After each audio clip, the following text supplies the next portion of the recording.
Behaviorism had been around for a long time, but as the data from language learners came, it was shown that many language learners failed to learn English properly based on behaviorism and audiolingualism.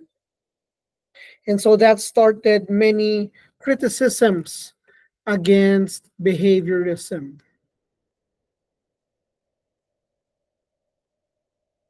So, one criticism is that language is not learned by imitation because children would say things like tooths, foots, hold it, and could children could not have heard from adults the following words they utter. They say tooths, they say foots, they say hold it.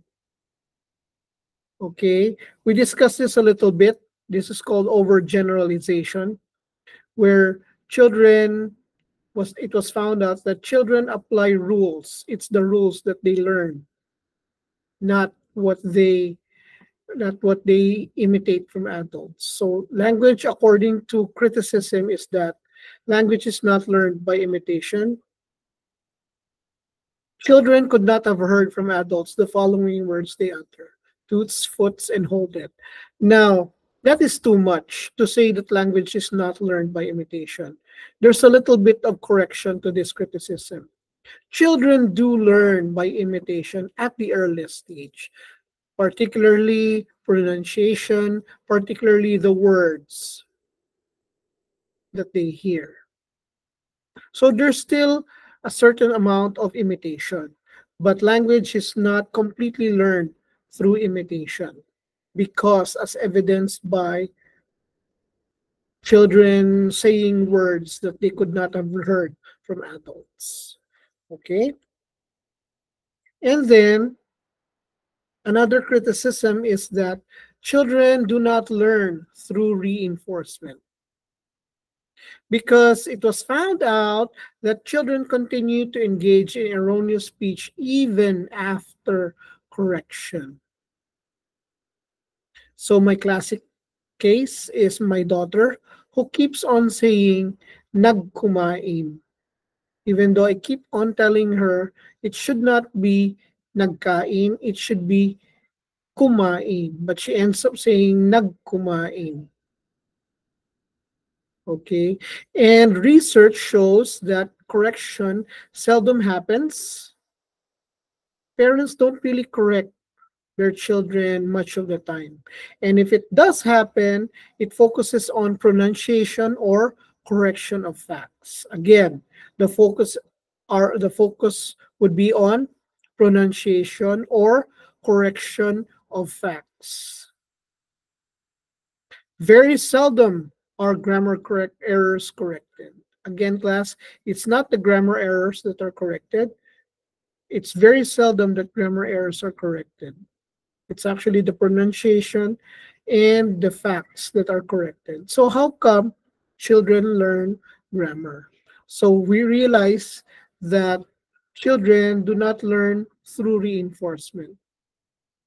Again, there should be a tempering of a tempering of this criticism because their children do learn a little bit through reinforcement, particularly in the area of pronunciation, but in grammar, not much. And children do not learn through analogy. So if children learn through analogy, well, we gave the book to the girl, could be, we gave the girl the book. Okay, it's equivalent. We showed the picture to the girl. We showed the girl the picture. Okay? But then children know that we explained the girl the answer is not correct. So the first two examples are analogous, but the third one is not. We explained the answer to the girl is not the same as we explained the girl the answer. Now, if children learn through analogy, they would have considered the third example as correct, but it's not. And they do know that it's not. Okay? If children learn through analogy, they would have considered the third example as correct. But children know that we explain the answer to the girl is not equivalent to we explain the girl the answer. So they know that, and because they know that, we realize children do not learn through analogy. Also, a very important criticism against behaviorism and environmentalism is the input is not enough to account for the grammatical ability of children or second language learners. Okay, the environment, the support from the environment is not enough to account for the grammatical ability of children because they are exposed to broken speech, to incomplete sentences. They are exposed to broken speech, and they're exposed to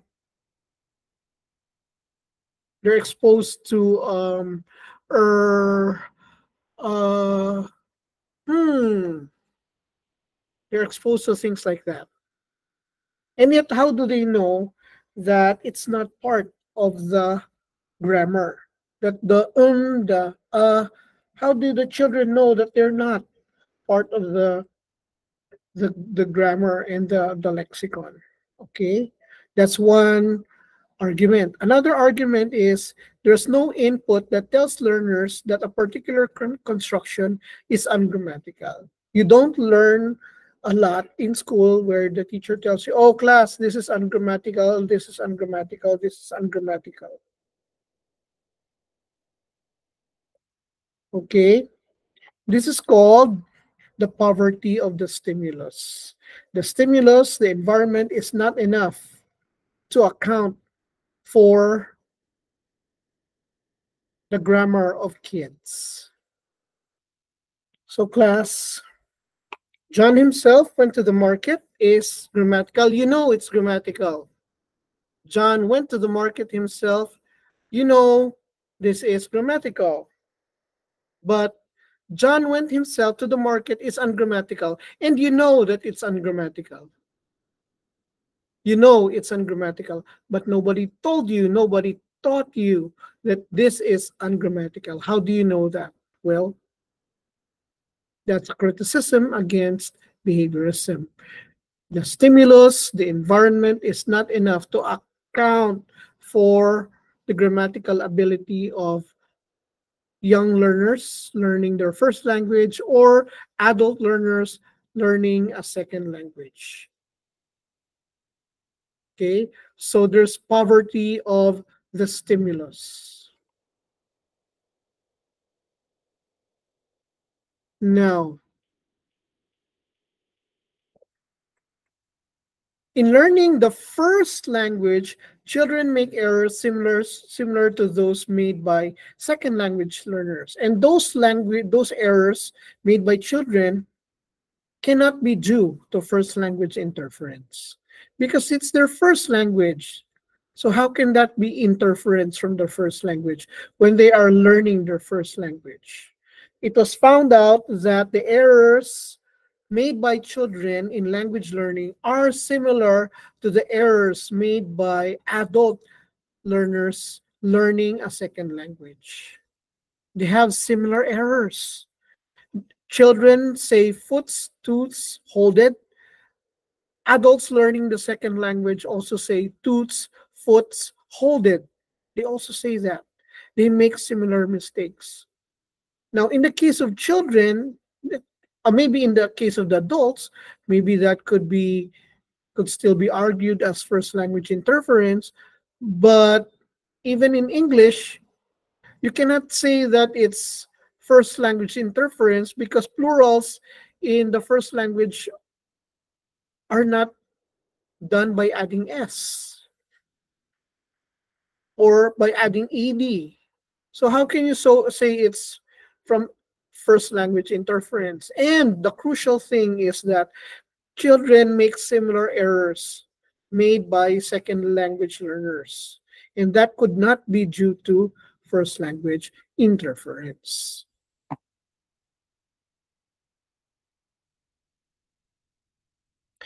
And the second language learners avoided structures that were not present in their first language, maybe because they found them difficult.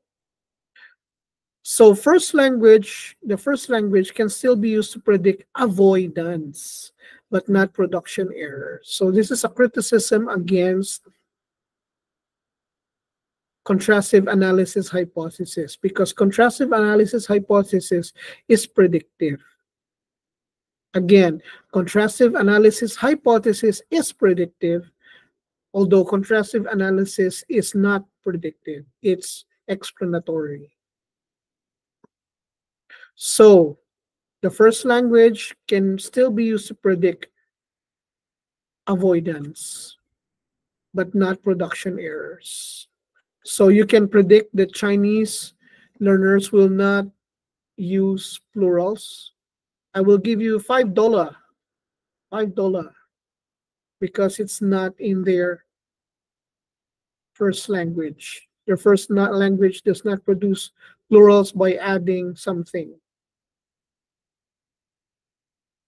So you can somehow predict what they will avoid, but they will not. You cannot really predict production errors.